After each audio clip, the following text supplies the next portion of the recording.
मुंबईसह उपनगरांमध्ये पुढचे 3 तास अतिशय महत्त्वाचे असतील। पुढच्या 3 तासांमध्ये मुसळधार पावसाचा अंदाज वर्तवण्यात आलाय। मुसळधार पावसाचा हवामान विभागाने इशारा सुद्धा दिलाय। आपत्कालीन परिस्थितीमध्ये 1916 या क्रमांकावर संपर्क साधा असं आवाहन सुद्धा करण्यात आलंय। आताची महत्त्वाची बातमी मुंबईकरांसाठी, मुंबईसह उपनगरांमध्ये पुढचे 3 तास अतिशय महत्त्वाचे आहेत। पुढच्या 3 तासात मुसळधार पावसाचा अंदाज वर्तवण्यात आलाय।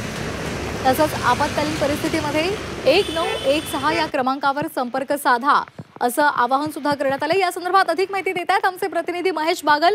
महेश, पुढचे 3 तास मुंबईसाठी अतिशय महत्त्वाचे आहेत। पावसाचा अंदाज वर्तवण्यात आलाय, काय नेमकं हवामान विभागाने म्हटलंय?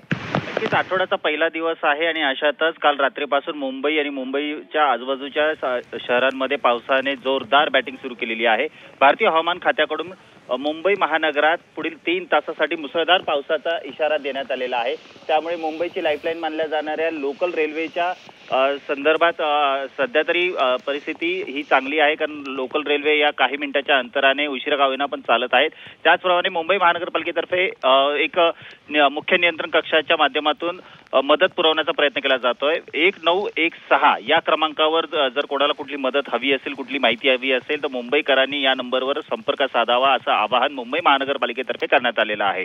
या अगोदरच हवामान खात्यातर्फे इशारा देण्यात आलेला होता, कारण मान्सून हा पुन्हा जोरदार मुंबईत बरसणार आहे। मुंबईच नाही तर महाराष्ट्र पूर्ण व्यापून हा मान्सून बरसणार असल्याचं सांगण्यात आलेलं होतं आणि मुंबई शहरामध्ये जी देशाची आर्थिक राजधानी मानली जाते त्यामध्ये त्या शहरात मुंबईची जोरदार बॅटिंग सुरू झाल्याचं आपल्याला पाहायला मिळत आहे। धन्यवाद महेश, दिलेल्या या सविस्तर माहितीसाठी।